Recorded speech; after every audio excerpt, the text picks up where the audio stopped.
이거 뭐냐고요? 기록은 사람을 배신하지 않는단다. 살아있는 사람은 거짓말을 해도 종이는 그러지 않아. 그게 내가 여기 있는 이유야. 도연은 먼지 낀 서랍장 앞에서 중얼거렸다. 그의 손은 낡은 신문 스크랩 뭉치를 조심스럽게 들어 올렸다. 종이가 바스러질까봐 숨을 죽인 채로 1987년 6월의 기사였다. 누렇게 변색된 지면 위로 민주화라는 단어가 희미하게 번져 있었다. 도연은 그 한 장 한 장을 투명 파일에 넣으며 분류 번호를 적어 내려갔다. 시립기록 도서관 3층 보존서고. 이곳은 사람들이 잘 찾지 않는 공간이었다. 1층 열람실에는 학생들과 취준생들이 북적이지만 3층까지 올라오는 사람은 드물었다. 도연에게는 오히려 그게 좋았다. 조용했고 예측 가능했고 안전했다. 그는 이 도서관에서 계약직 기록 정리원으로 일한 지 벌써 3년째였다. 정규직 전환은 언제나 검토 중이었지만 도연은 크게 개의치 않았다. 어차피 그는 이 일이 좋았다. 서고 한쪽 벽면에는 기증 문서함이 가득 쌓여 있었다.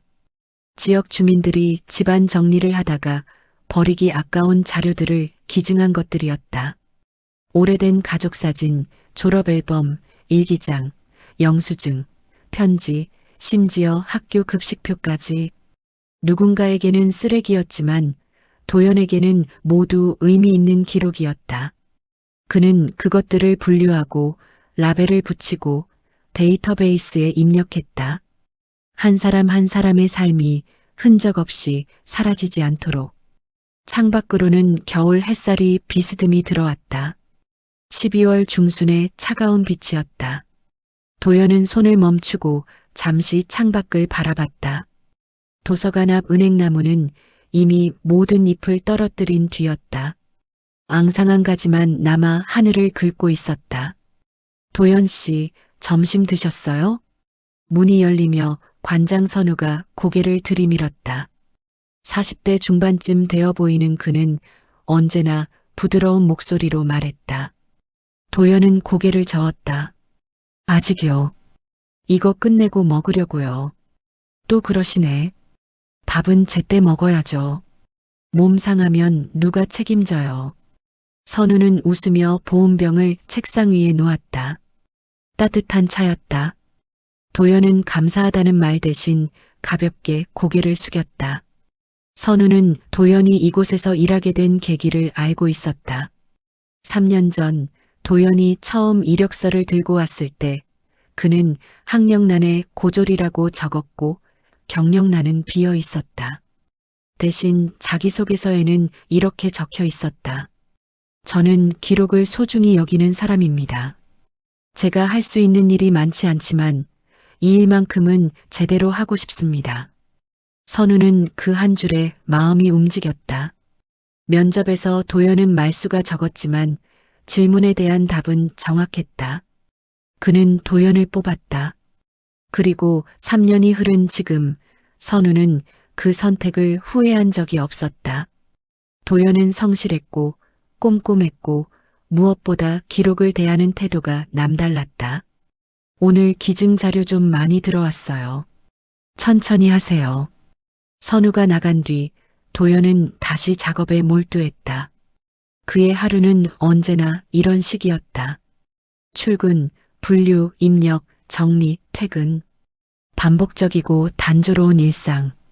하지만 도연에게는 그게 편안했다. 변수가 없는 살. 예상 가능한 하루.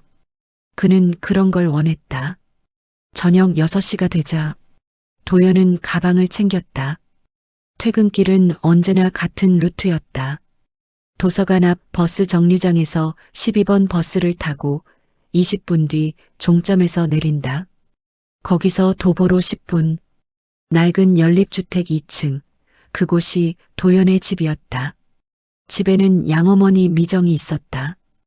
60대 후반의 그는 몇 년 전부터 무릎이 안 좋아져서 거동이 불편했다. 도연은 매일 저녁 미정의 식사를 챙기고 약을 챙기고 집안일을 도왔다. 미정은 도연을 키운 사람이었다. 도연이 기억하는 가장 오래된 순간부터 미정은 그곳에 있었다. 다녀왔습니다. 어서 와. 오늘도 늦었네. 미정은 소파에 앉아 TV를 보고 있었다. 저녁 뉴스가 흘러나왔다. 도연은 부엌으로 가서 냉장고를 열었다. 오늘 아침에 미리 준비해둔 반찬이 있었다. 그는 밥을 덜고 국을 데우고 상을 차렸다. 어머니, 식사하세요. 응, 고마워. 미정은 천천히 자리에서 일어났다. 도연은 그의 팔을 잡아 식탁까지 안내했다. 두 사람은 말없이 밥을 먹었다. 도연은 원래 말이 적었고 미정은 그런 도연을 이해했다. 그래서 두 사람의 저녁 식사는 언제나 조용했다. 도연아? 네. 너 요즘 무슨 생각해? 도연은 젓가락을 멈췄다. 미정이 이렇게 먼저 말을 거는 건 드문 일이었다. 아무 생각 없는데요. 거짓말. 내 얼굴에 다 쓰여 있어. 도연은 대답하지 않았다. 미정은 한숨을 쉬었다. 너는 어릴 때부터 그랬어. 뭐든지 혼자 삼키려고 하지. 말을 해야 풀리는데. 괜찮아요. 진짜 아무것도 아니에요. 미정은 더 이상 묻지 않았다.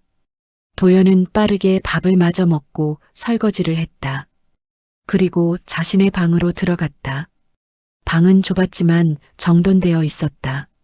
책장에는 기록학 관련 서적들이 꽂혀 있었고 책상 위에는 노트북 한 대와 스탠드 하나뿐이었다. 도연은 침대에 누워 천장을 바라봤다. 기록은 사람을 배신하지 않는다.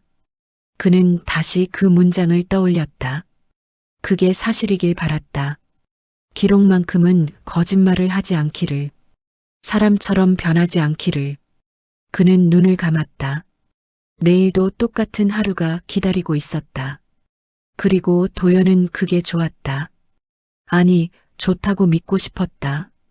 다음 날 아침, 도연은 평소보다 30분 일찍 출근했다. 어젯밤 잠을 설쳤기 때문이었다. 미정의 질문이 계속 머릿속을 맴돌았다. 너 요즘 무슨 생각해? 도연은 아무 생각도 하지 않는다고 대답했지만 그건 거짓말이었다. 사실 그는 요즘 자주 멍해졌다.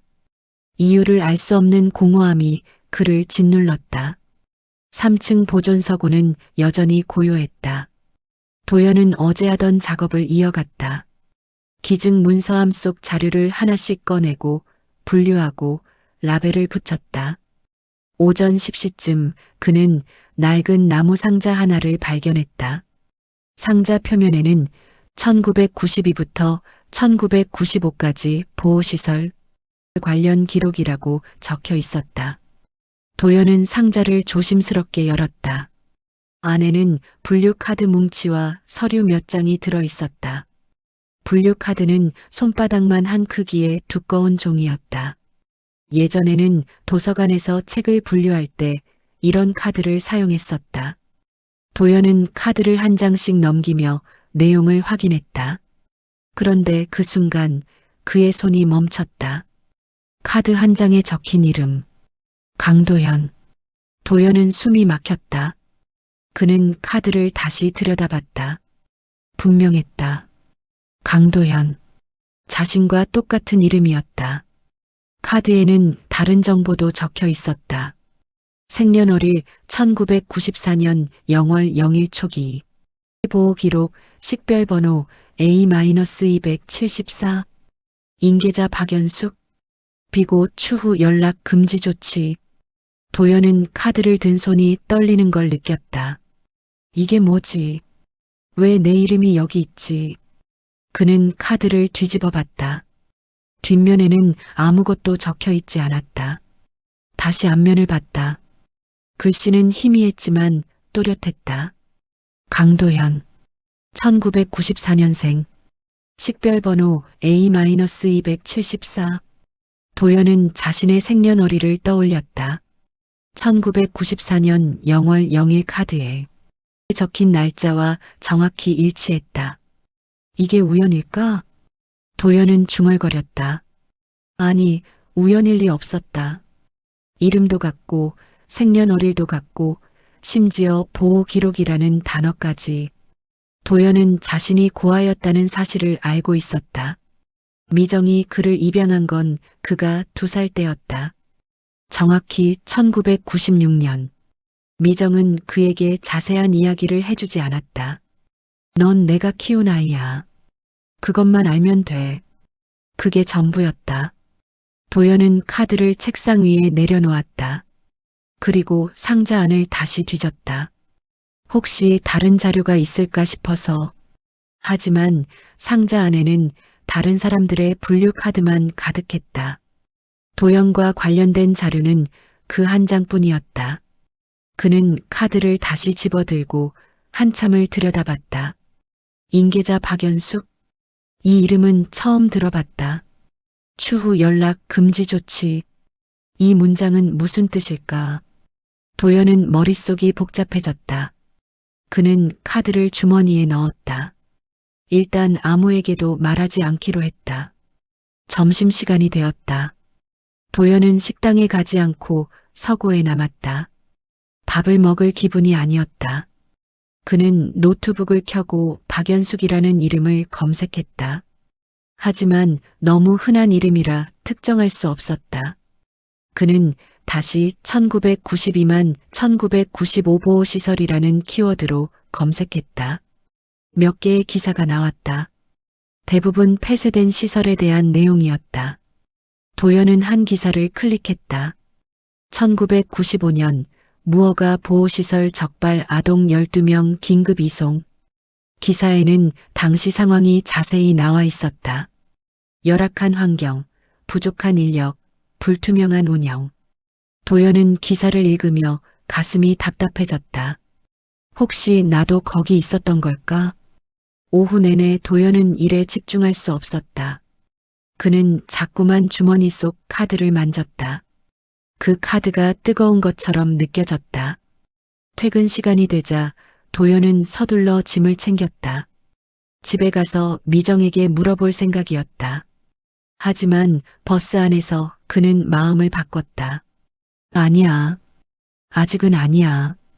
도연은 미정을 불안하게 만들고 싶지 않았다. 미정은 도연을 키우느라 평생을 희생했다. 결혼도 하지 않았고 제대로 된 직장도 포기했다. 그저 도연을 키우는데 모든 걸 쏟아부었다. 도연은 그런 미정에게 내 진짜 엄마가 누구야? 라고 물을 수 없었다. 집에 도착하자 미정은 평소처럼 소파에 앉아 있었다. 도연은 인사를 하고 부엌으로 갔다. 저녁을 준비하는 동안 그는 계속 카드를 생각했다. 박연숙. 그 이름이 머릿속을 떠나지 않았다. 저녁 식사를 마치고 도연은 자기 방으로 들어갔다. 그는 침대에 누워 천장을 바라봤다. 카드는 여전히 주머니 속에 있었다. 도연은 카드를 꺼내 다시 들여다봤다. 강도현. 1994년 X월 X1. 식별번호 A-274. 이건 나야. 분명 나야. 도연은 카드를 가슴에 대고 눈을 감았다. 그는 지금까지 자신의 과거에 대해 크게 궁금해하지 않았다. 미정이 있었고 그걸로 충분했다. 하지만 이 카드를 본 순간 그 안에 묻어뒀던 질문들이 한꺼번에 쏟아져 나왔다. 나는 어디서 왔을까? 내 진짜 부모는 누구일까? 왜 나는 버려졌을까? 도연은 눈물이 날 것 같았다. 하지만 그는 참았다. 그는 항상 그랬다. 감정을 밖으로 드러내지 않았다. 혼자 삼키고 혼자 견뎠다. 그게 그의 방식이었다. 다음 날 도연은 또 평소보다 일찍 출근했다. 그리고 다시 그 상자를 열었다. 혹시 놓친 게 있을까 싶어서. 하지만 역시 아무것도 없었다. 도연은 카드를 스캔해서 파일로 저장했다. 그리고 원본은 다시 상자에 넣었다. 하지만 그는 그 카드를 잊을 수 없었다. 점심시간 선우가 서고에 들어왔다. 도연 씨, 오늘 좀 이상해 보여요. 무슨 일 있어요? 아니요. 괜찮아요. 정말요? 얼굴이 안 좋은데. 도연은 대답하지 않았다. 선우는 잠시 도연을 바라보다가 조용히 나갔다. 오후 3시쯤 도연은 1층 열람실로 내려갔다. 물을 마시러 갔다가 그는 한 노인을 보았다. 70대쯤 되어 보이는 여성이었다. 그는 창가 자리에 앉아 신문을 읽고 있었다. 도연은 그 노인을 본 적이 있었다. 매일 오후 2시쯤 도서관에 와서 4시쯤 돌아가는 사람. 도연은 그를 신문 할머니라고 불렀다. 그런데 오늘은 달랐다. 노인은 도연을 보자 신문을 내려놓고 그를 오래 바라봤다. 도연은 어색해서 고개를 숙이고 지나쳤다. 하지만 노인의 시선이 계속 느껴졌다. 도연은 3층으로 돌아왔다. 그리고 문득 깨달았다. 혹시 저 할머니가 박연수? 아니야. 말이 안 돼. 도연은 고개를 저었다. 하지만 그 생각은 쉽게 사라지지 않았다. 저녁, 도연은 집에 돌아와 또 침대에 누웠다. 그는 카드를 꺼내 들여다봤다. 그리고 처음으로 인정했다. 내 인생 어딘가가 비어 있어. 그는 그동안 그 빈 공간을 애써 외면했다. 하지만 이제는 더 이상 피할 수 없었다. 도연은 카드를 다시 주머니에 넣었다. 그리고 결심했다. 이 카드의 진실을 알아내겠다고. 도연은 사흘 동안 아무에게도 말하지 않았다. 선우에게도 미정에게도. 그는 평소처럼 출근하고 일하고 퇴근했다. 하지만 머릿속은 계속 그 카드로 가득했다. 밤마다 그는 카드를 꺼내 들여다봤다.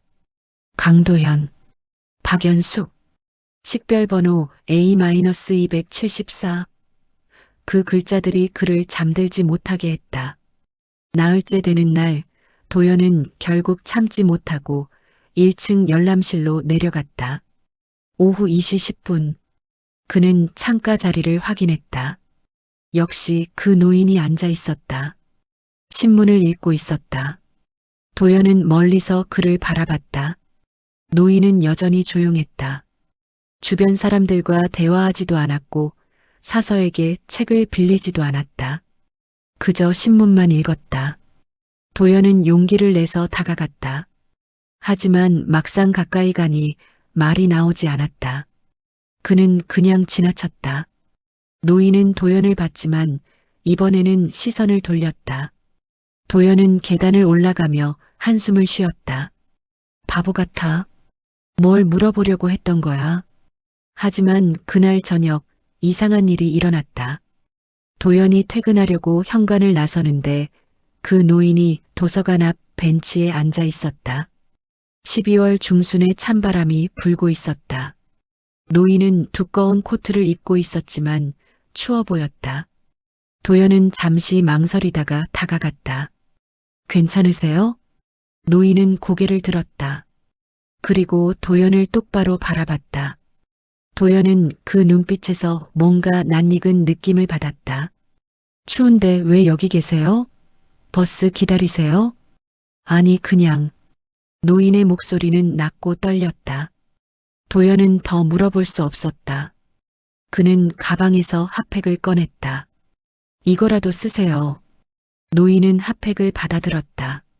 그리고 조용히 말했다. 고마워요. 도연은 고개를 숙이고 버스 정류장으로 갔다. 버스를 기다리는 동안 그는 계속 뒤를 돌아봤다. 노인은 여전히 벤치에 앉아 있었다. 핫팩을 손에 쥔 채로. 다음 날 도연은 다시 1층으로 내려갔다. 노인은 역시 같은 자리에 있었다. 도연은 이번에는 조금 더 가까이 다가갔다. 그리고 물었다. 혹시 이름이 박연숙이세요? 노인은 신문을 내려놓았다. 그리고 도연을 빤히 바라봤다. 한참 후 노인은 고개를 끄덕였다. 네. 도연은 숨이 멎는 것 같았다. 그는 주머니에서 카드를 꺼냈다. 손이 떨렸다. 혹시 이거 아세요? 노인은 카드를 받아들었다. 그리고 오래도록 들여다봤다. 도연은 노인의 얼굴이 굳어지는 걸 봤다. 노인의 손도 떨렸다. 이걸 어디서 찾았어요? 도서관 기증 자료에서요. 제 이름이 적혀 있어서. 노인은 카드를 도연에게 돌려줬다. 그리고 조용히 말했다. 당신이 도연이구나. 도연은 가슴이 철렁 내려앉았다. 노인은 그를 알고 있었다. 도연은 앉을 곳을 찾아 노인 옆 의자에 앉았다. 두 사람은 잠시 말이 없었다. 주변 사람들이 책을 읽고 대화하고 지나갔다. 하지만 도연과 노인은 그 모든 소리에서 멀어진 것 같았다. 저를 아세요? 응, 알아. 어떻게요? 노인은 대답하지 않았다. 그는 창밖을 바라봤다. 도연은 더 물어볼 수 없었다. 노인의 표정이 너무 슬퍼 보였다. 미안해요. 갑자기 이런 걸 물어봐서. 아니야. 괜찮아. 노인은 다시 도연을 봤다. 너 잘 지냈어? 네. 잘 지냈어요. 다행이다. 노인은 일어났다. 그리고 가방을 챙겼다. 나 이제 가봐야 해. 잠깐만요. 저 더 물어볼 게 있어요. 노인은 고개를 저었다. 나중에. 지금은 아니야. 노인은 그렇게 말하고 도서관을 나갔다. 도연은 그 뒷모습을 멍하니 바라봤다. 그리고 자리에서 일어나 뛰쳐나갔다. 하지만 노인은 이미 멀리 가고 있었다. 도연은 뒤쫓으려다가 멈췄다. 그는 주저앉을 것 같았다. 3층으로 돌아온 도연은 책상 앞에 앉았다. 그는 카드를 다시 꺼냈다. 인계자 박연숙? 그는 이제 확신했다. 저 노인이 박연숙이다. 그리고 그는 나를 안다. 퇴근 후 도연은 집에 돌아와 미정 앞에 앉았다. 미정은 TV를 보고 있었다. 어머니, 응? 저 물어볼 게 있어요. 미정은 리모컨을 내려놓았다. 뭔데? 도연은 카드를 꺼냈다. 이거 제 거 맞죠? 미정은 카드를 받아들었다. 그리고 한참을 들여다봤다. 도연은 미정의 얼굴이 창백해지는 걸 봤다. 어디서 찾았어? 도서관 자료에서요. 제 이름이 적혀 있어서. 미정은 카드를 돌려줬다. 그래, 내 거야. 박연숙이 누구예요? 미정은 대답하지 않았다. 그는 눈을 감았다. 어머니, 말씀해 주세요. 제가 알아야죠. 알아서 뭐 하려고? 궁금해요. 제가 누군지, 어디서 왔는지. 미정은 한숨을 쉬었다. 도연아, 과거는 과거야. 알아봤자 좋을 게 없어. 그래도 알고 싶어요. 미정은 눈을 떴다. 박연숙은 널 나한테 맡긴 사람이야. 도연은 숨을 참았다. 그럼 제 친엄마예요? 아니. 그럼 미정은 고개를 저었다. 나도 잘 몰라. 그 사람은 그냥 너를 부탁한다고만 했어. 도연은 더 물어보고 싶었다. 하지만 미정의 얼굴이 너무 지쳐 보였다. 도연은 입을 다물었다. 그날 밤 도연은 침대에 누워 천장을 바라봤다. 그는 박연숙의 얼굴을 떠올렸다. 그 슬픈 눈빛을, 그리고 미정의 대답을. 널 부탁한다고만 했어. 도연은 처음으로 깨달았다. 내 인생 어딘가가 비어 있다. 그는 지금까지 그 빈 공간을 외면했다. 하지만 이제는 더 이상 피할 수 없었다. 도연은 카드를 가슴에 대고 눈을 감았다. 그리고 결심했다. 박연숙을 다시 만나야겠다고. 그리고 진실을 알아내겠다고. 일주일이 지났다. 도연은 매일 오후 2시쯤 1층으로 내려가 창가 자리를 확인했다. 하지만 박연숙은 나타나지 않았다. 도연은 불안해졌다. 혹시 다시는 오지 않는 건 아닐까? 혹시 자신 때문에 도서관을 피하는 건 아닐까? 열흘째 되는 날, 도연은 선우의 사무실 문을 두드렸다. 선우는 서류를 보다가 고개를 들었다. 도연 씨, 무슨 일이에요? 도연은 잠시 망설이다가 입을 열었다. 관장님, 상담 좀 할 수 있을까요? 선우는 안경을 벗었다. 그러죠. 앉으세요. 도연은 의자에 앉았다. 그리고 카드를 꺼냈다. 선우는 카드를 받아 들여다봤다. 이게 뭔가요? 제 기록이에요. 도서관 기증 자료에서 찾았어요. 선우는 카드를 자세히 읽었다. 그리고 도연을 봤다. 혹시 이 박연숙이라는 분을 아세요? 며칠 전에 만났어요. 매일 오는 신문 읽는 할머니요.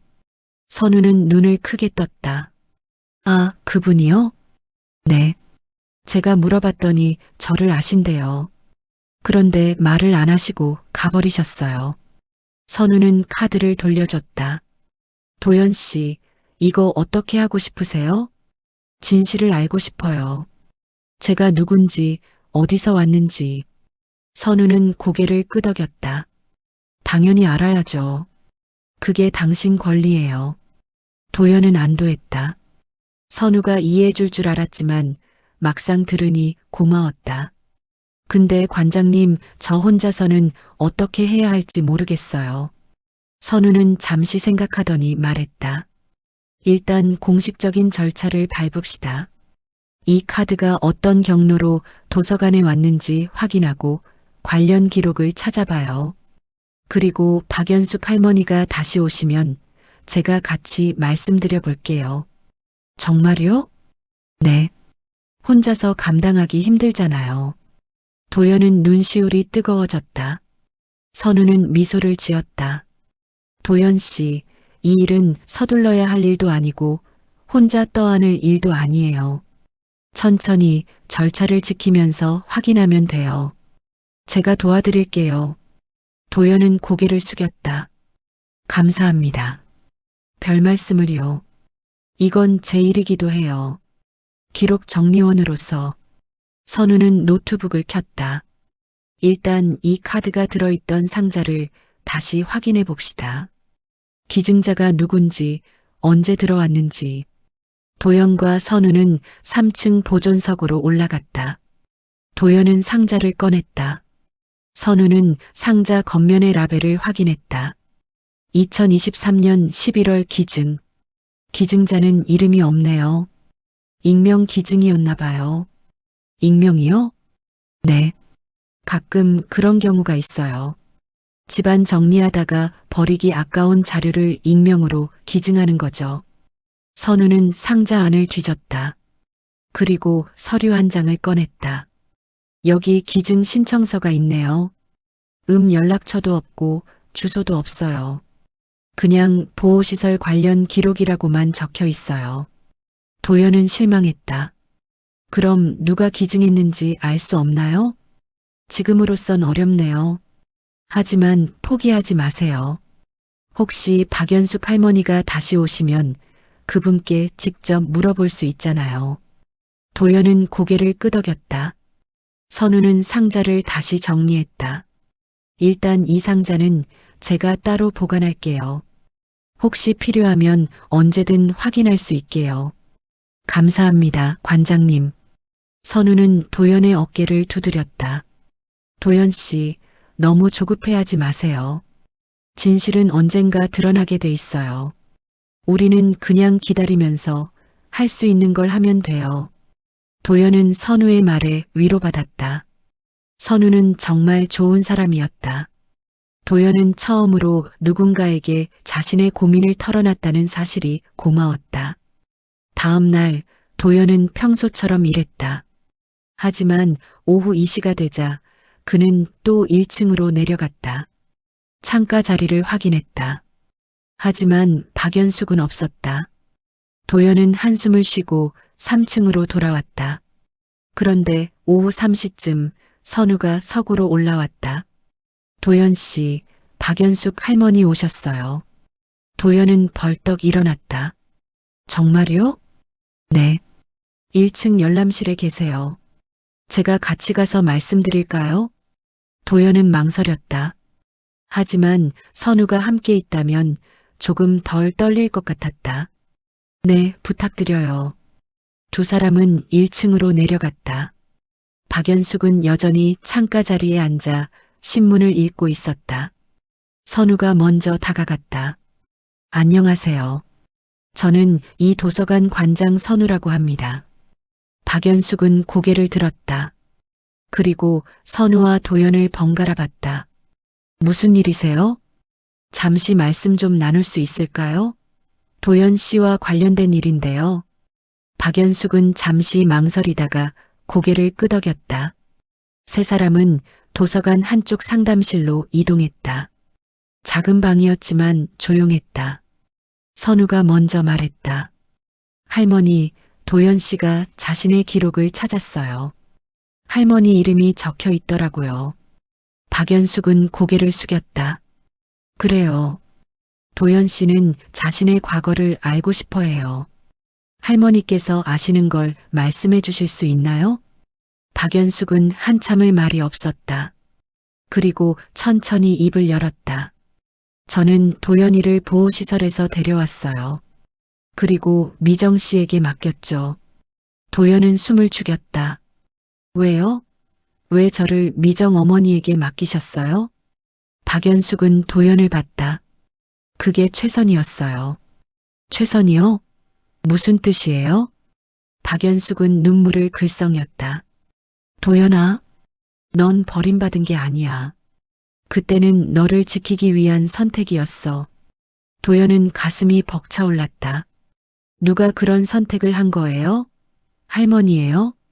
박연숙은 고개를 저었다. 아니, 내 엄마가. 도연은 숨이 막혔다. 박연숙의 말은 짧았지만 도연에게는 폭탄 같았다. 내 엄마가. 도연은 그 말을 되새기며 입술을 깨물었다. 엄마. 그는 그 단어를 거의 사용하지 않았다. 미정을 어머니라고 불렀고 그것만으로 충분했다. 하지만 지금 이 순간 엄마라는 단어가 낯설게 느껴졌다. 선우가 조심스럽게 물었다. 할머니, 혹시 더 말씀해 주실 수 있으세요? 도연 씨 어머니가 어떤 분이었는지.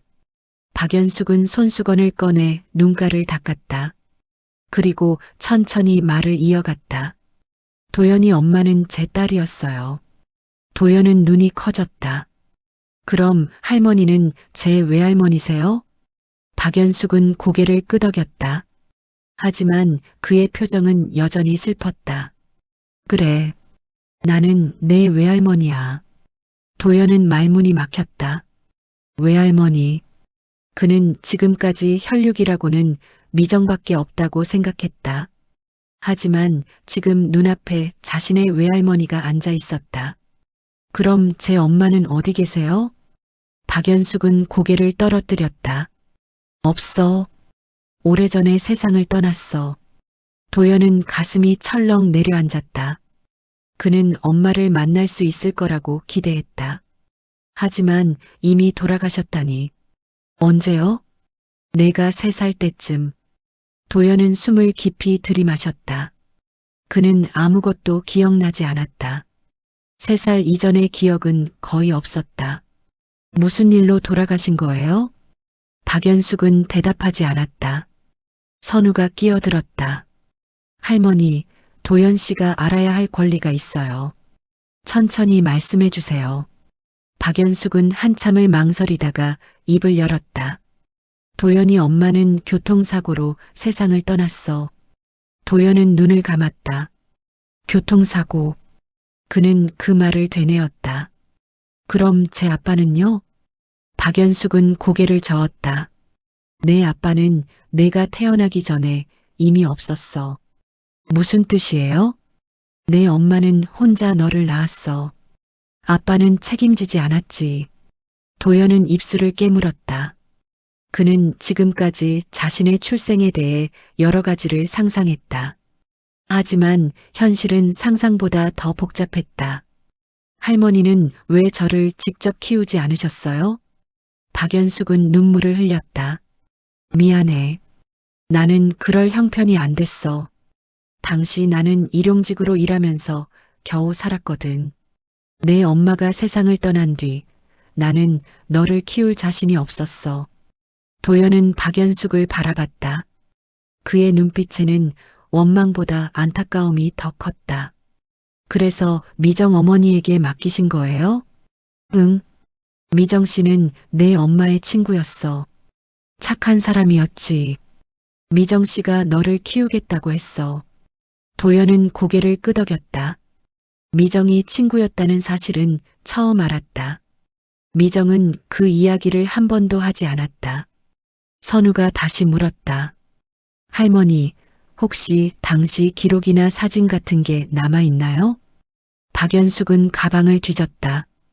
그리고 낡은 봉투 하나를 꺼냈다. 이것밖에 없어. 박연숙은 봉투를 도연에게 건넸다. 도연은 봉투를 열었다. 안에는 사진 한 장과 쪽지 한 장이 들어 있었다. 사진은 흑백이었고 희미했다. 하지만 분명히 누군가가 아이를 안고 있었다. 아이는 2살쯤 되어 보였다. 여자는 웃고 있었다. 도연은 그 여자가 자신의 엄마라는 걸 직감했다. 사진 뒷면에는 짧은 문장이 적혀 있었다. 연숙, 아이를 부탁해. 도연은 사진을 오래 들여다봤다. 그는 설명할 수 없는 감정이 몰려왔다. 슬픔과 그리움, 그리고 분노. 도연은 사진을 가슴에 대고 눈을 감았다. 선우가 조용히 말했다. 도연 씨, 괜찮으세요? 도연은 고개를 끄덕였다. 하지만 눈물이 흘러내렸다. 그는 눈물을 닦으려 했지만 계속 흘러나왔다. 박연숙도 울고 있었다. 미안해, 도연아. 정말 미안해. 도연은 고개를 저었다. 아니에요. 할머니 잘못이 아니에요. 나는 너를 버린 게 아니야. 그때는 정말 어쩔 수 없었어. 알아요. 이제 알겠어요. 도연은 쪽지를 펼쳤다. 쪽지에는 엄마의 필체로 이렇게 적혀 있었다. 엄마가 미안해. 도연아, 건강하게 자라. 엄마는 널 사랑해. 도연은 쪽지를 읽으며 목이 메었다. 엄마는 자신을 사랑했다. 버린 게 아니라 지키려고 했다. 도연은 그 사실을 받아들이기까지 오랜 시간이 걸렸다. 선우가 박연숙에게 물었다. 할머니, 혹시 당시 보호시설 기록 같은 게 더 있나요? 박연숙은 고개를 저었다. 아마 도서관에 기증된 그 상자가 전부일 거야. 나도 오래전 일이라 잘 기억나지 않아. 선우는 고개를 끄덕였다. 알겠습니다. 도연 씨, 오늘은 여기까지 하죠. 너무 힘들 것 같아요. 도연은 고개를 들었다. 아니요. 괜찮아요. 더 알고 싶어요. 박연숙은 도연을 봤다. 도연아, 내가 알고 싶은 게 뭐야? 제 엄마가 어떤 사람이었는지 알고 싶어요. 그리고 할머니는 왜 지금까지 저를 찾지 않으셨어요? 박연숙은 한숨을 쉬었다. 너를 찾지 않은 게 아니야. 나는 매일 이 도서관에 와서 너를 봤어. 도연은 눈이 커졌다. 저를요? 응. 너는 몰랐겠지만 나는 알았어. 내가 여기서 일한다는 걸. 도연은 가슴이 뜨거워졌다. 박연숙은 매일 도서관에 와서 자신을 지켜봤다. 도연은 그 사실이 슬프면서도 고마웠다. 할머니 왜 말을 안 거셨어요? 나는 내 인생을 방해하고 싶지 않았어. 너는 미정 씨와 잘 지내고 있었고 나는 그걸로 충분했어. 도연은 박연숙의 손을 잡았다. 할머니, 이제 말씀해 주세요. 제 엄마 이야기.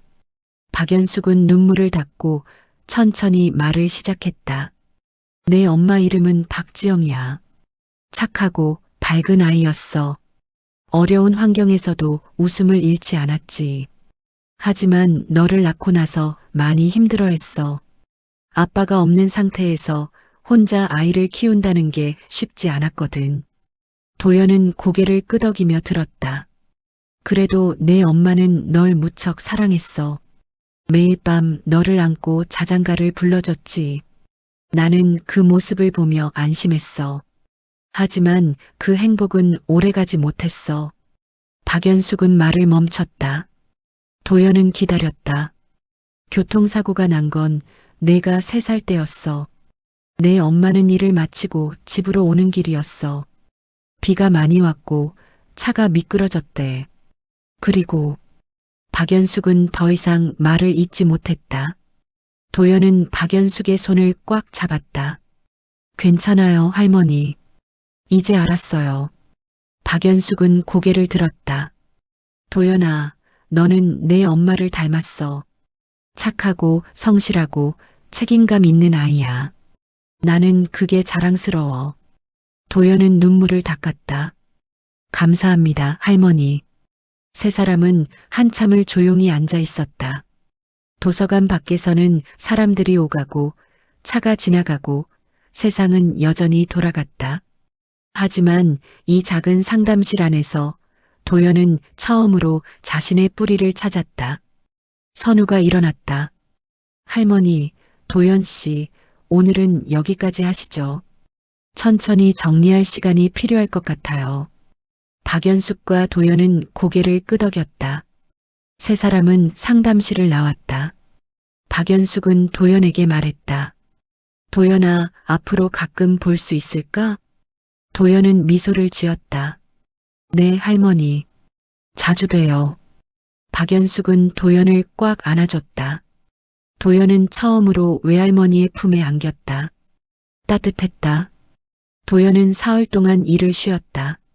선우가 먼저 권했다. 도연 씨, 며칠 쉬세요. 정리할 시간이 필요하잖아요. 도연은 거절하려 했지만 선우의 눈빛이 단호했다. 결국 도연은 고개를 끄덕였다. 집에서 보낸 사흘은 길고도 짧았다. 도연은 대부분의 시간을 방에서 보냈다. 침대에 누워 천장을 바라보거나 책상 앞에 앉아 사진을 들여다봤다. 엄마 박지영의 사진.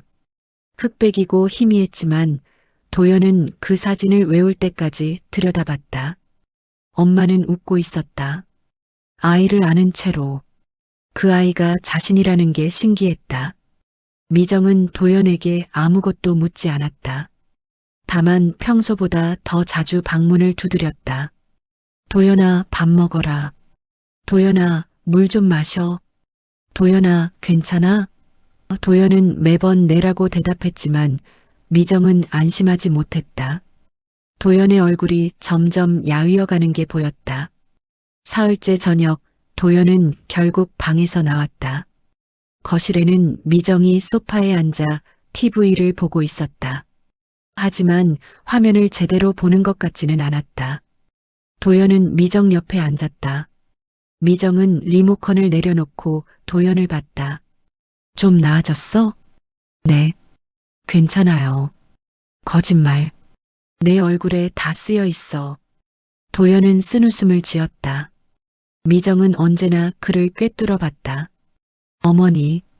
응. 물어봐도 돼요? 미정은 고개를 끄덕였다. 뭐든지 물어봐. 도연은 주머니에서 사진을 꺼냈다. 박지영이 아이를 안고 있는 사진. 미정은 사진을 받아들었다. 그리고 한참을 들여다봤다.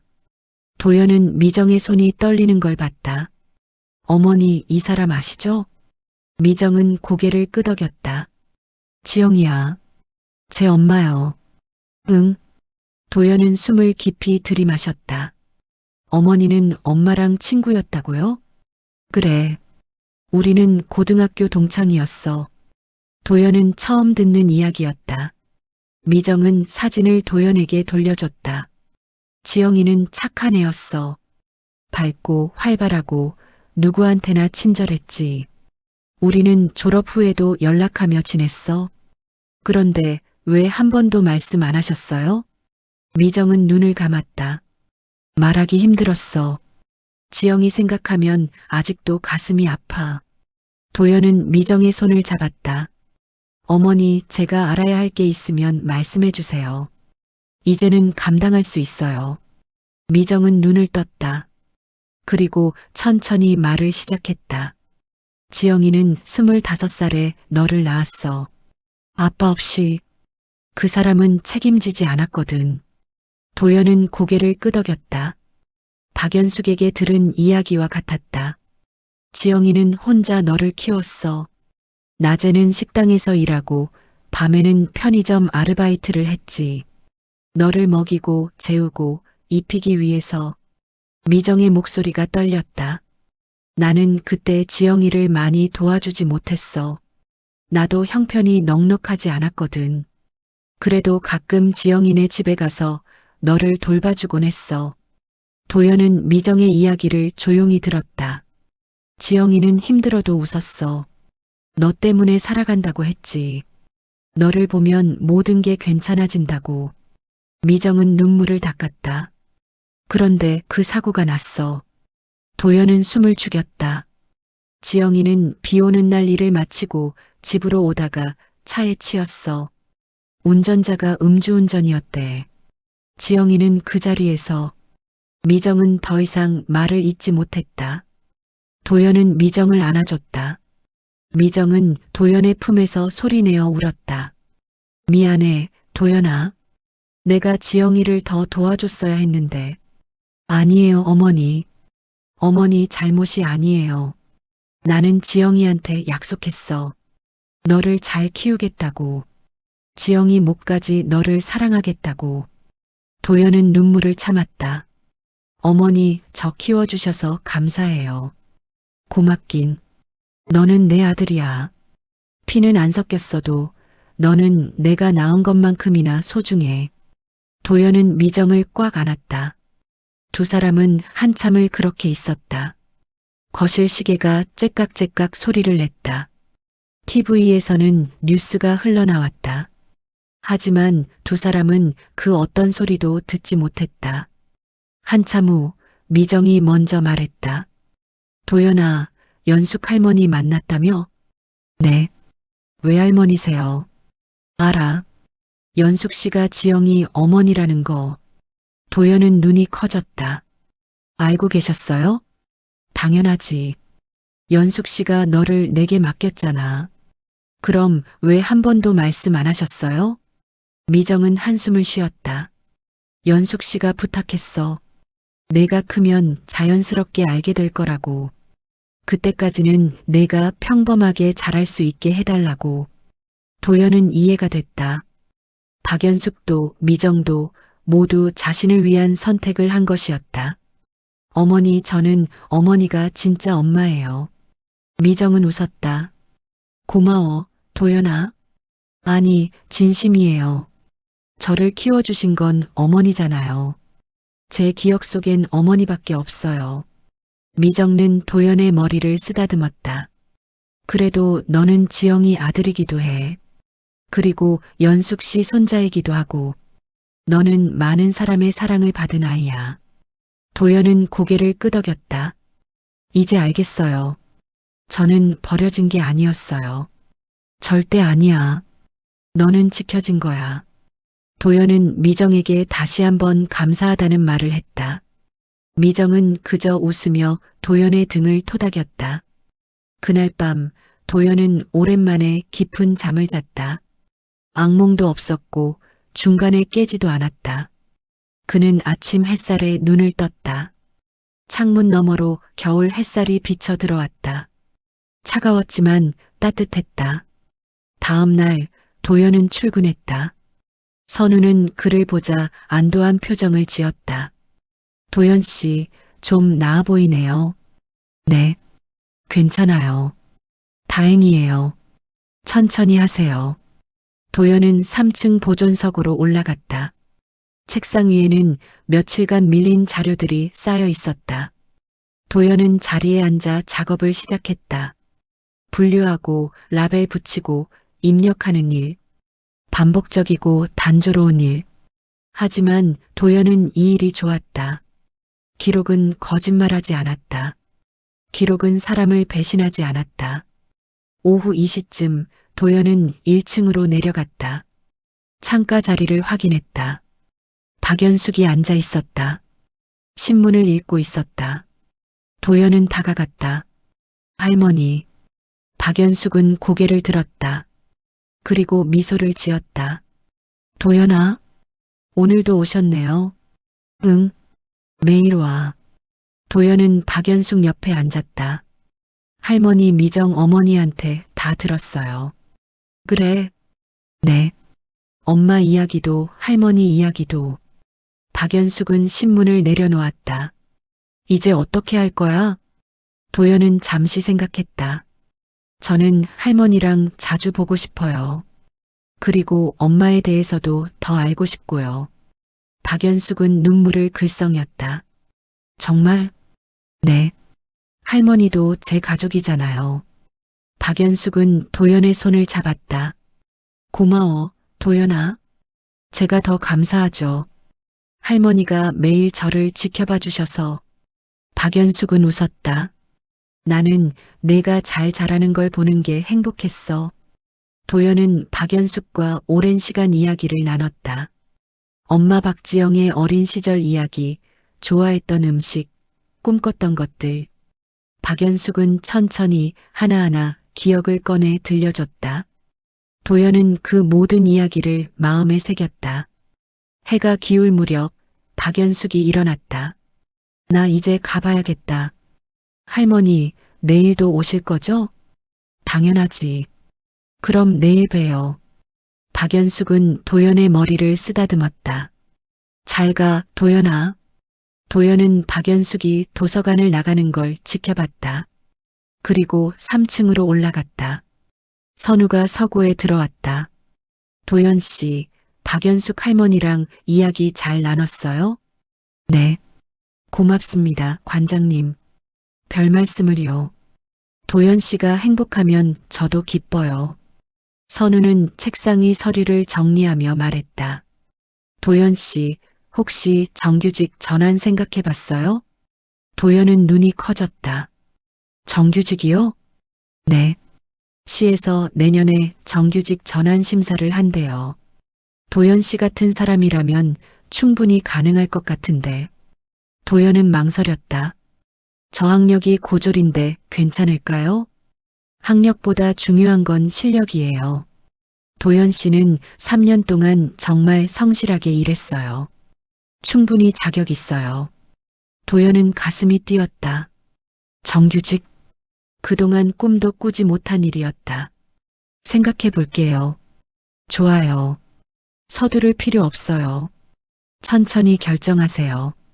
선우가 나간 후 도연은 창밖을 바라봤다. 해가 지고 있었다. 하늘은 붉게 물들어 있었다. 도연은 처음으로 미래를 그려봤다. 정규직이 되고 박연숙과 자주 만나고 미정을 더 잘 챙기고 그리고 엄마 박지영을 기억하는 것. 도연은 가방에서 사진을 꺼냈다. 엄마가 웃고 있는 사진. 도연은 사진에 대고 속삭였다. 엄마, 저 잘 살고 있어요. 걱정 마세요. 사진 속 엄마는 여전히 웃고 있었다. 도연은 사진을 가슴에 대고 눈을 감았다. 그리고 처음으로 생각했다. 나는 괜찮은 사람이야. 도연은 이제 확신했다. 자신은 버려진 게 아니었다. 보호받았고 사랑받았고 지켜진 존재였다. 그리고 이제는 자신도 누군가를 지킬 차례였다. 겨울이 깊어졌다. 12월 말이 되자 도서관 앞 은행나무는 완전히 앙상해졌다. 차가운 바람이 불 때마다 가지들이 삐걱거렸다. 도연은 매일 출근길에 그 나무를 올려다봤다. 봄이 오면 저 나무도 다시 잎을 틀 것이다. 도연은 그 생각에 위안을 받았다. 박연숙은 여전히 매일 오후 2시에 도서관에 왔다. 하지만 이제는 신문만 읽지 않았다. 도연이 점심시간이나 쉬는 시간에 내려오면 두 사람은 함께 이야기를 나눴다. 처음에는 어색했지만 시간이 지날수록 자연스러워졌다. 박연숙은 도연에게 엄마 박지영의 이야기를 들려줬다. 어린 시절 좋아했던 인형, 학창시절 꿈, 도연을 낳았을 때의 행복. 도연은 그 모든 이야기를 마음에 새겼다. 어느 날 박연숙이 봉투 하나를 건넸다. 이거 내 엄마가 쓴 일기야. 도연은 봉투를 받아들었다. 손이 떨렸다. 일기요? 응. 내가 태어나고 나서 쓴 거야. 얼마 안 되지만 내가 읽어봤으면 좋겠어. 도연은 봉투를 열었다. 안에는 낡은 공책 한 권이 들어 있었다. 표지는 색이 바래 있었다. 도연은 공책을 펼쳤다. 첫 페이지에는 이렇게 적혀 있었다. 1994년 X월 X일. 오늘 도연이를 낳았다. 작고 예쁜 아기. 내 품에 안겼을 때 나는 처음으로 완전해진 기분이 들었다. 도연은 목이 메었다. 그는 다음 페이지를 넘겼다. 도연이가 첫 미소를 지었다. 세상에서 가장 아름다운 미소. 나는 이 아이를 위해서라면 뭐든지 할 수 있을 것 같다. 도연은 한 장 한 장 천천히 읽어내려갔다. 엄마는 자신을 무척 사랑했다. 힘들어도 지쳐도 도연을 보면 모든 게 괜찮아진다고 썼다. 도연은 눈물을 참으며 계속 읽었다. 마지막 페이지에는 이렇게 적혀 있었다. 도연아, 엄마는 너를 정말 사랑해. 미안해. 내게 좋은 환경을 만들어주지 못해서. 하지만 엄마는 최선을 다하고 있어. 너는 엄마의 전부야. 엄마의 이유야. 사랑해, 우리 도연이. 도연은 공책을 덮었다. 눈물이 흘러내렸다. 박연숙이 손수건을 건넸다. 울어도 괜찮아. 도연은 눈물을 닦았다. 할머니 엄마는 정말 좋은 사람이었네요. 그래. 지영이는 착한 아이였어. 저 엄마 무덤에 가보고 싶어요. 박연숙은 고개를 끄덕였다. 그래. 이번 주말에 같이 가자. 그 주말 도연은 박연숙 그리고 미정과 함께 묘지로 갔다.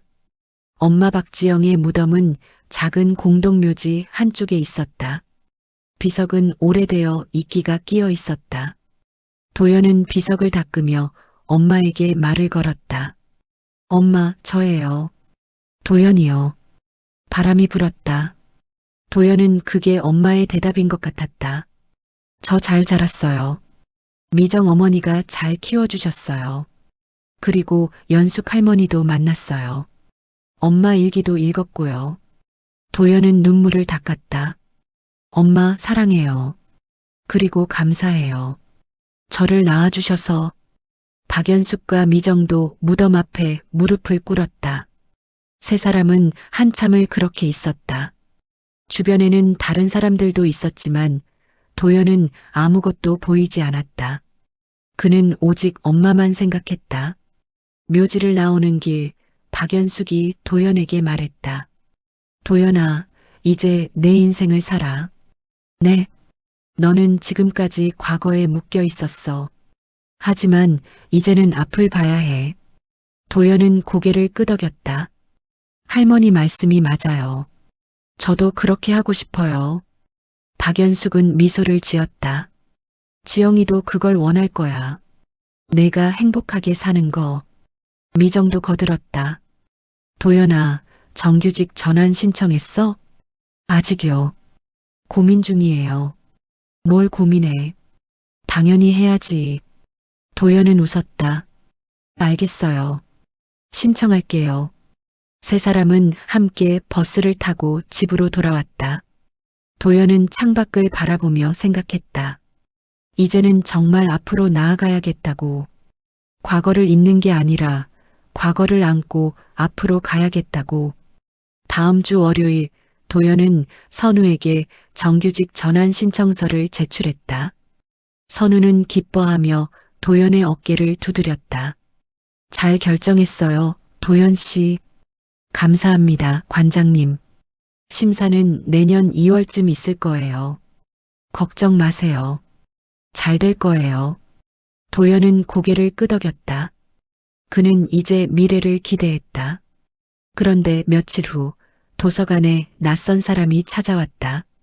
50대 중반쯤 되어 보이는 남자였다. 정장을 입고 서류 가방을 들고 있었다. 남자는 1층 안내데스크에서 선우와 이야기를 나눴다.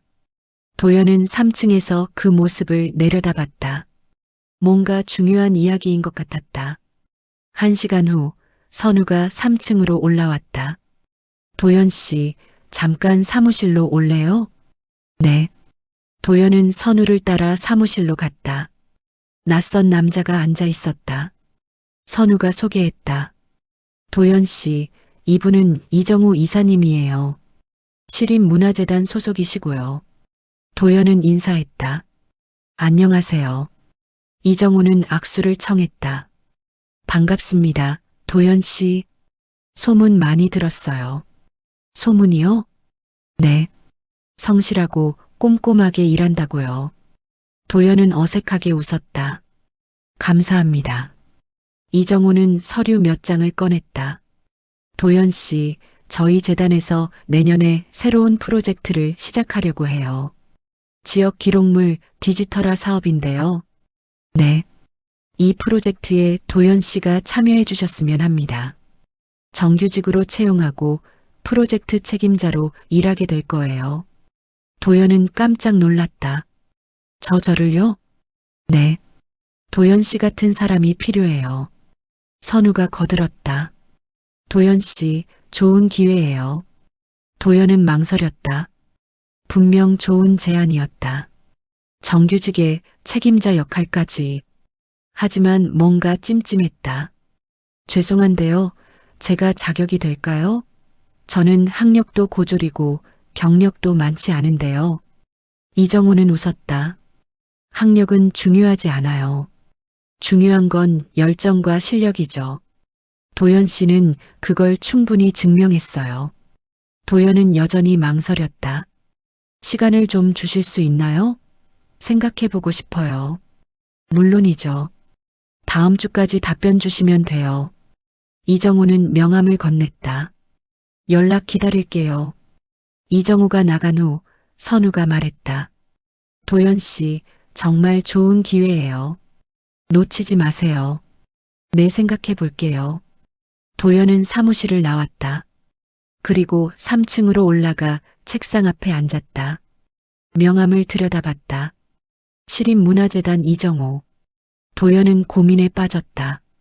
저녁, 도연은 집에 돌아와 미정에게 이야기했다. 미정은 기뻐했다. 와, 도연아. 정말 잘 됐다.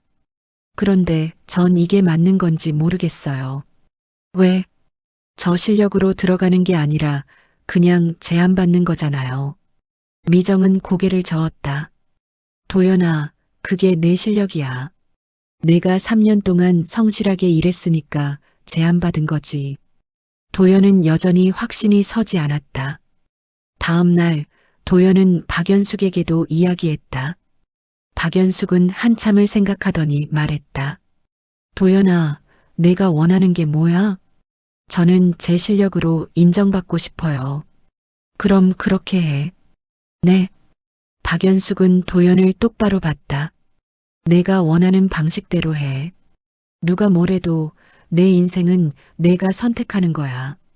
도연은 고개를 끄덕였다. 박연숙의 말이 맞았다. 도연은 결심했다. 일주일 후 도연은 이정호에게 전화했다. 이사님, 도연입니다. 아, 도연 씨. 결정하셨어요? 네. 죄송하지만 제안을 거절하려고요. 이정호는 놀란 것 같았다. 왜요? 무슨 문제라도? 아니요. 그냥 저는 절차대로 경쟁해서 제 실력으로 들어가고 싶어요. 이정호는 잠시 침묵했다. 그리고 웃음소리가 들렸다.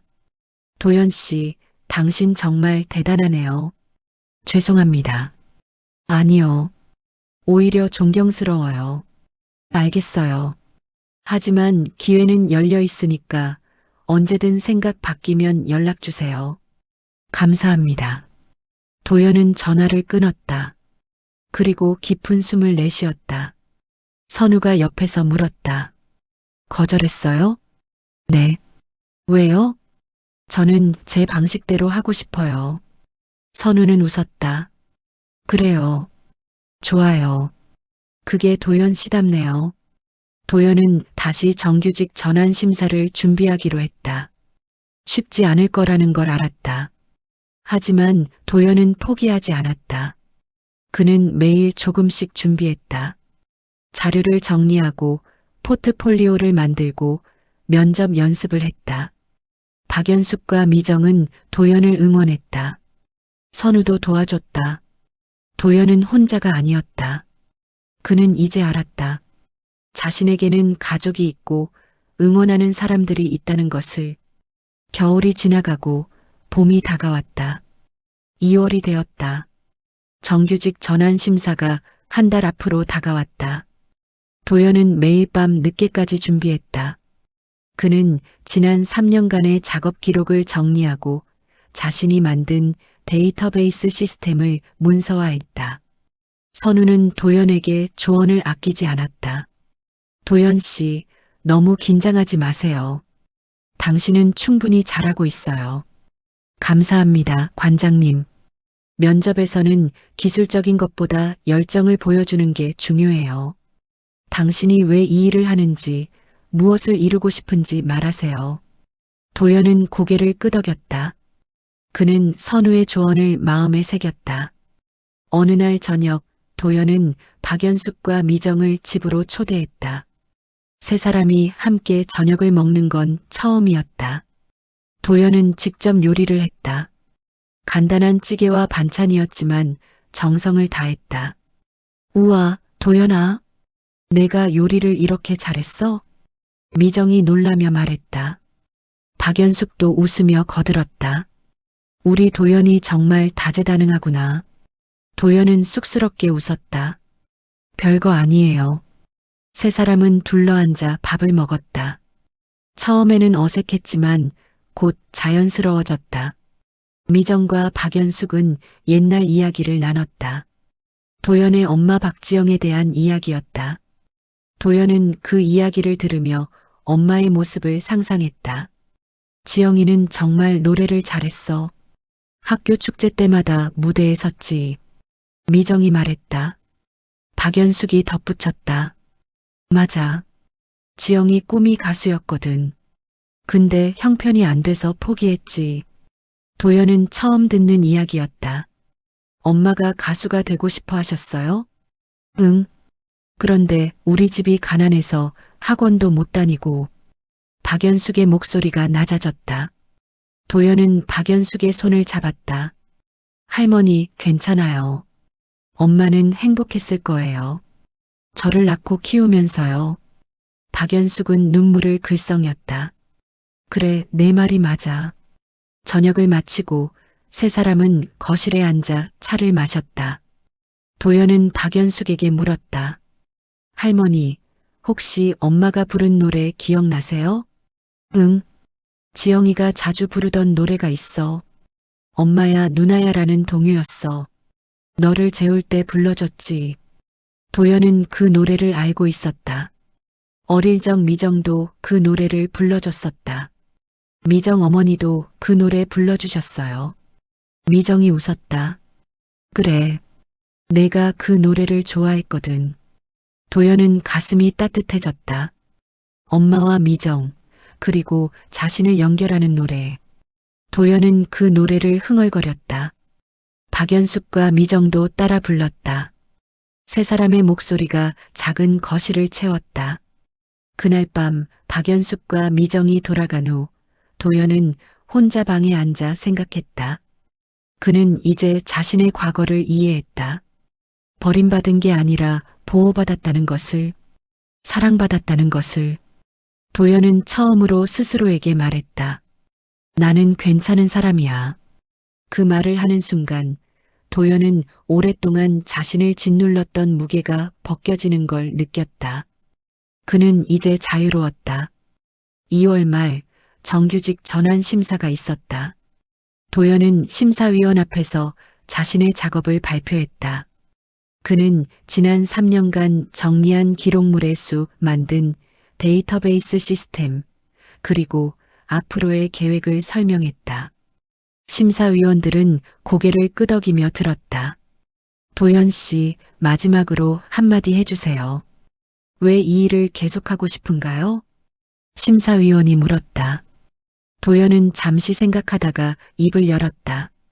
저는 기록이 사람을 배신하지 않는다고 믿습니다. 사람들은 변하고 잊히지만 기록은 남습니다. 저는 그 기록을 지키고 싶습니다. 그리고 누군가가 자신의 과거를 찾을 때 제가 정리한 기록이 도움이 됐으면 좋겠습니다. 도연은 자신의 이야기를 덧붙였다. 저도 최근에 제 과거를 찾았습니다. 도서관에 남아있던 기록 덕분에요.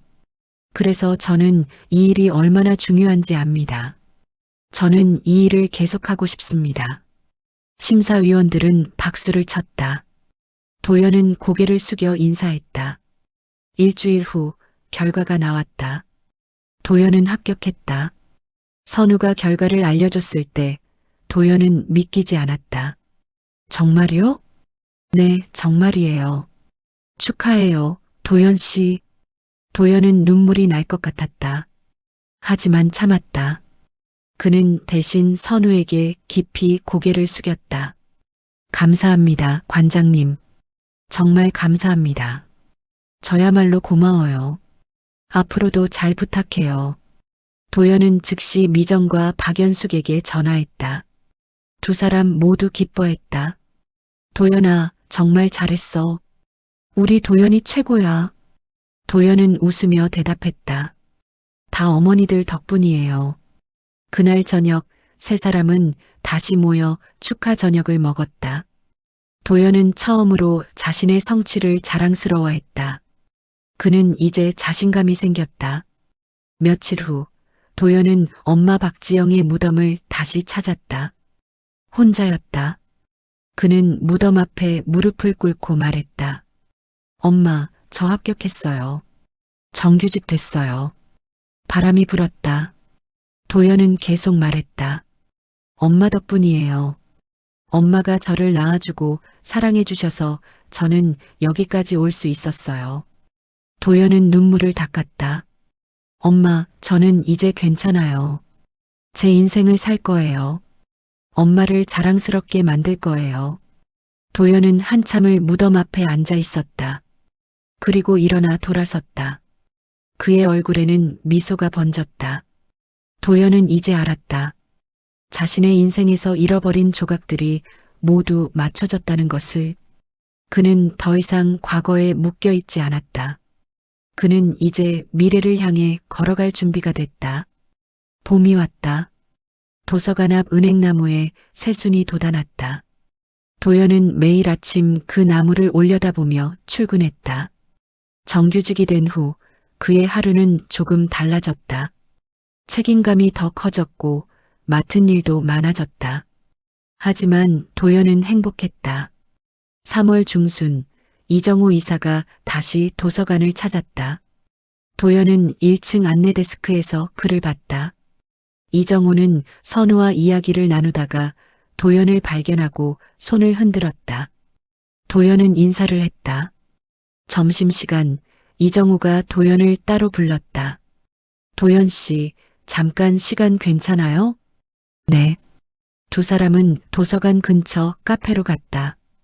이정호는 커피를 주문하고 도연에게 물었다. 합격 축하해요. 소식 들었어요. 감사합니다. 제 제안을 거절하고도 합격했네요. 대단해요. 도연은 쑥스럽게 웃었다. 운이 좋았어요. 아니요. 실력이죠. 이정호는 커피를 한 모금 마시고 말했다. 사실 오늘 다시 제안하러 왔어요. 도연은 눈이 커졌다. 또요? 네. 지난번 프로젝트는 아니고요. 이번에는 다른 제안이에요. 이정호는 서류를 꺼냈다. 재단에서 새로운 전시를 준비하고 있어요. 이름 없는 기록들이라는 주제로요. 평범한 사람들의 삶을 기록으로 보여주는 전시죠. 도연은 흥미가 생겼다. 좋은 주제네요. 맞아요. 그래서 도연 씨가 이 전시를 기획해줬으면 해요. 큐레이터로요. 도연은 놀랐다. 저를요? 네. 도연 씨가 지금까지 정리한 기록들이 딱 이 전시에 맞아요. 그리고 도연 씨만큼 기록의 가치를 아는 사람이 없어요. 도연은 망설였다. 그런데 저는 큐레이터 경험이 없는데요. 경험은 쌓으면 돼요. 중요한 건 열정이에요. 도연 씨는 충분해요. 이정호는 서류를 도연에게 건넸다. 천천히 검토해 보세요. 이번에는 재단 프로젝트로 들어오는 게 아니라 도서관과 협력 사업이에요. 도연 씨는 도서관 소속으로 일하면서 전시를 기획하는 거죠. 도연은 서류를 받아들었다. 생각해 볼게요. 좋아요. 다음 주까지 답변 주세요. 이정우와 헤어진 후 도연은 서류를 들고 도서관으로 돌아왔다. 그는 선우에게 이야기했다. 선우는 기뻐했다. 도연 씨, 정말 좋은 기회예요. 꼭 하세요. 그런데 제가 할 수 있을까요? 당연히 할 수 있어요. 도연 씨는 이미 3년 동안 기록을 정리했잖아요. 전시 기획도 비슷해요. 자료를 선별하고 스토리를 만들고 사람들에게 보여주는 거죠. 도연은 고개를 끄덕였다. 생각해 볼게요. 저녁, 도연은 집에 돌아와 미정에게 이야기했다. 미정도 찬성했다. 도연아, 해봐. 좋은 경험이 될 거야. 근데 실패하면 어떡해요? 실패해도 괜찮아. 중요한 건 시도하는 거야. 도연은 여전히 확신이 서지 않았다. 다음 날 그는 박연숙에게도 이야기했다. 박연숙은 한참을 생각하더니 말했다. 도연아, 너는 지금 무서운 거니? 네, 좀요. 왜? 제가 잘할 수 있을지 모르겠어요. 박연숙은 도연을 똑바로 봤다. 도연아, 너는 지금까지 뭘 해왔어? 기록 정리요. 그래. 그리고 그 일을 정말 잘했어. 정규직도 됐잖아. 네. 그럼 이번에도 잘할 수 있어. 너는 내가 생각하는 것보다 훨씬 능력 있는 아이야. 도연은 박연숙의 말에 용기를 얻었다. 감사합니다, 할머니. 해봐. 그리고 실패해도 괜찮아. 우리가 있잖아. 도연은 고개를 끄덕였다. 그는 결심했다. 일주일 후 도연은 이정호에게 전화했다. 이사님, 도연입니다. 아, 도연 씨. 결정하셨어요? 네. 하겠습니다. 이정호는 기뻐했다. 정말요? 잘 결정하셨어요. 언제부터 시작할 수 있어요? 다음 주부터 가능합니다. 좋아요. 그럼 다음 주에 첫 미팅하죠. 도연은 전화를 끊고 깊은 숨을 내쉬었다. 그는 떨렸지만 동시에 설렜다. 다음 주 도연은 재단 사무실로 갔다. 이정우와 다른 직원들이 그를 반겼다. 도연은 프로젝트 개요를 듣고 자신의 역할을 확인했다. 그는 전시에 들어갈 자료를 선별하고 스토리를 구성하고 전시 공간을 기획하는 일을 맡았다. 도연은 즉시 작업을 시작했다. 그는 도서관으로 돌아가 지난 3년간 정리한 자료를 다시 살펴봤다. 평범한 사람들의 기록, 졸업앨범, 일기장, 편지, 사진. 도연은 그 자료들을 하나하나 검토했다. 그리고 전시에 들어갈 자료를 선별했다. 며칠 후 도연은 이정호에게 첫 기획안을 제출했다. 이정호는 기획안을 읽고 감탄했다. 도연 씨, 정말 좋아요. 이대로 진행합시다. 도연은 안도했다. 그는 계속 작업을 이어갔다. 자료를 분류하고 스토리를 만들고 전시 공간을 설계했다. 선우는 도연을 적극 지원했다. 필요한 자료가 있으면 즉시 제공했고 조언도 아끼지 않았다. 한 달 후 전시 공간이 완성됐다. 도연은 자료를 배치하고 설명문을 작성하고 조명을 조정했다. 모든 것이 준비됐다. 전시 개막일 도연은 긴장했다. 많은 사람이 올 거라는 예상이었다. 도연은 전시장 입구에서 사람들을 맞이했다. 박연숙과 미정도 왔다. 선우도 왔다. 도연은 그들을 안내하며 전시를 설명했다. 이 전시는 이름 없는 사람들의 기록을 주제로 합니다. 우리는 보통 유명한 사람들의 기록만 중요하다고 생각하지만 사실 평범한 사람들의 삶도 기록할 가치가 있습니다. 도연은 한 자료 앞에 멈췄다. 이건 1980년대 한 주부의 일기입니다. 평범한 일상이 적혀 있죠. 하지만 이 일기를 읽으면 그 시대를 살았던 사람들의 삶이 보입니다. 박연숙은 눈물을 글썽였다. 도연아, 정말 잘했어. 미정도 자랑스러워했다. 우리 도연이 이렇게 대단한 일을 하다니. 전시는 성공적이었다. 많은 사람이 찾아왔고 좋은 반응을 얻었다. 도연은 자신이 해낸 일이 믿기지 않았다. 전시가 끝난 후 이정호가 도연에게 말했다. 도연 씨, 정말 훌륭했어요. 앞으로도 계속 함께 일하고 싶어요. 도연은 고개를 숙였다. 감사합니다. 다음 프로젝트도 기대하고 있어요. 도연은 웃었다. 그는 이제 자신감이 생겼다. 그는 할 수 있었다. 하지만 며칠 후 이정호가 다시 제안을 했다. 도연 씨, 재단으로 정식 입사하지 않을래요? 더 큰 프로젝트를 맡을 수 있어요. 도연은 망설였다. 분명 좋은 제안이었다. 하지만 도연은 고개를 저었다. 죄송합니다. 저는 도서관에 남고 싶어요. 왜요? 저는 기록을 정리하는 일이 좋아요. 그게 제 자리예요. 이정호는 웃었다. 알겠어요. 그래도 앞으로 협력은 계속하죠. 네, 그렇게 하겠습니다. 도연은 도서관으로 돌아왔다. 3층 보존서고 그의 자리. 도연은 책상 앞에 앉아 창밖을 바라봤다. 봄이 깊어지고 있었다. 은행나무는 이제 완전히 잎을 틔웠다. 도연은 생각했다. 자신은 화려한 삶을 원하지 않았다. 그저 묵묵히 자신의 일을 하고 누군가에게 도움이 되고 싶었다. 그게 도연의 방식이었다. 도연은 다시 작업을 시작했다. 기증 자료를 분류하고 라벨을 붙이고 입력했다. 반복적이고 단조로운 일. 하지만 도연은 이 일이 좋았다. 기록은 사람을 배신하지 않았다. 여름이 왔다. 도서관 앞 은행나무는 무성한 초록 잎으로 가득했다. 도연은 매일 그 나무 그늘 아래를 지나 출근했다. 정규직이 된 지 반년이 지났다. 도연의 일상은 안정됐다. 그는 여전히 3층 보존서고에서 기록을 정리했고 가끔 재단과 협력해 전시를 기획했다.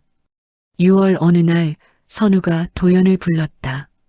도연 씨, 새 프로젝트 하나 제안하려고요. 무슨 프로젝트요? 지역 주민들의 구술 기록을 모으는 거예요. 특히 나이 드신 분들의 기억을 기록으로 남기는 거죠. 도연은 흥미가 생겼다. 좋은 아이디어네요. 도연 씨가 총괄해 주셨으면 해요. 제가요? 네. 도연 씨가 가장 적임자예요. 도연은 고개를 끄덕였다. 하겠습니다. 프로젝트는 즉시 시작됐다. 도연은 지역 주민들을 인터뷰하고 그들의 이야기를 기록했다. 대부분 7080대 어르신들이었다. 그들은 일제강점기, 한국전쟁, 산업화 시대를 겪은 사람들이었다. 도연은 그들의 이야기를 조심스럽게 듣고 녹음하고 정리했다.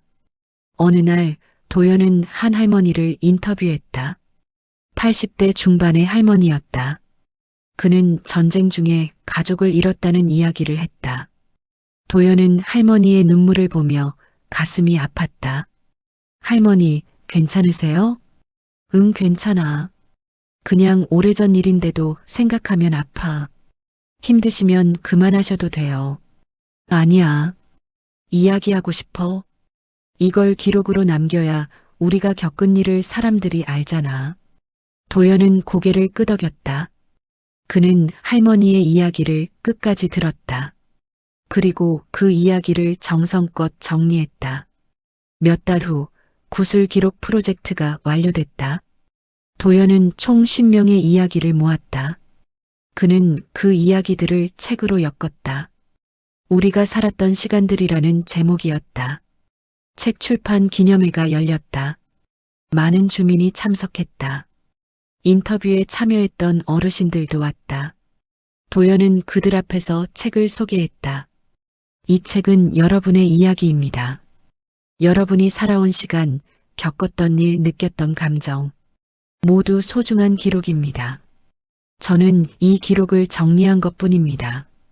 진짜 주인공은 여러분입니다. 사람들이 박수를 쳤다. 도연은 고개를 숙였다. 행사가 끝난 후 박연숙이 도연에게 다가왔다. 도연아, 정말 잘했어. 감사합니다, 할머니. 박연숙은 책을 넘기며 말했다. 이제 너는 과거에 묶인 사람이 아니구나. 네. 너는 이제 누군가에게 길을 내주는 사람이야. 도연은 박연숙의 말을 이해했다. 그는 더 이상 과거를 찾는 사람이 아니었다. 그는 이제 다른 사람들의 과거를 지키는 사람이었다. 할머니 덕분이에요. 할머니가 저를 찾아주셔서 저는 여기까지 올 수 있었어요. 박연숙은 눈물을 글썽였다. 아니야. 너 혼자 힘으로 한 거야. 도연은 박연숙을 안아줬다. 두 사람은 한참을 그렇게 있었다. 며칠 후 도연은 미정과 박연숙을 엄마 박지영의 무덤으로 데려갔다. 세 사람은 무덤 앞에 무릎을 꿇고 앉았다. 도연이 말했다. 엄마, 저 책 냈어요. 사람들의 이야기를 모은 책이요. 바람이 불었다. 엄마도 이 책에 있었으면 좋았을 텐데. 엄마 이야기도 기록으로 남기고 싶어요. 박연숙이 말했다. 지영이 이야기는 내가 써줄게. 도연이한테. 도연은 고개를 돌렸다. 정말요? 응. 지영이에 대해 내가 기억하는 모든 걸 적어줄게. 도연은 눈물이 났다. 감사합니다, 할머니. 미정도 거들었다. 나도 도와줄게. 내가 알고 있는 지영이 이야기도 많아. 세 사람은 웃으며 서로를 바라봤다. 그들은 이제 진짜 가족이었다. 피로 연결된 게 아니라 사랑으로 연결된 가족. 가을이 왔다. 은행나무 잎이 노랗게 물들었다. 도연은 어느 날 3층 서고에서 박연숙이 써준 글을 받았다. 엄마 박지영의 이야기였다. 도연은 그 글을 읽으며 울었다. 엄마는 정말 멋진 사람이었다. 도연은 그 글을 소중히 보관했다. 그리고 언젠가 엄마의 이야기도 책으로 만들겠다고 다짐했다. 12월이 되었다. 1년 전 도연이 자신의 기록 카드를 발견한 달이었다. 도연은 그 카드를 다시 꺼내 들여다봤다. 강도현. 1994년 X월 X일. 식별번호 A-274. 이제 이 카드는 도연에게 두려움이 아니라 감사의 상징이었다. 크리스마스 이브, 도연은 박연숙과 미정을 집으로 초대했다. 세 사람은 함께 저녁을 먹고 케이크를 나눠 먹었다. 작은 거실은 웃음으로 가득했다. 도연아, 내년 계획은 뭐야? 미정이 물었다. 도연은 잠시 생각하다가 대답했다. 계속 기록을 정리하고 사람들의 이야기를 모으고 싶어요. 그리고 언젠가 엄마 이야기도 책으로 만들고 싶어요. 박연숙이 웃었다. 좋은 계획이야. 그리고 할머니, 어머니랑 더 자주 시간 보내고 싶어요. 미정이 도연의 손을 잡았다. 우리도 그래. 세 사람은 창밖을 바라봤다. 눈이 내리기 시작했다. 하얀 눈송이가 거리를 덮었다. 도연은 생각했다. 인생은 완벽한 해피엔딩으로 끝나지 않는다.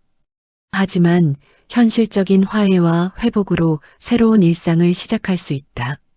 도연은 이제 알았다. 자신은 혼자가 아니었다. 그에게는 가족이 있었고, 사랑하는 사람들이 있었고, 지킬 가치가 있는 기록들이 있었다. 도연은 미소를 지으며 창밖을 바라봤다. 눈은 계속 내렸다. 하지만 도연의 마음은 따뜻했다.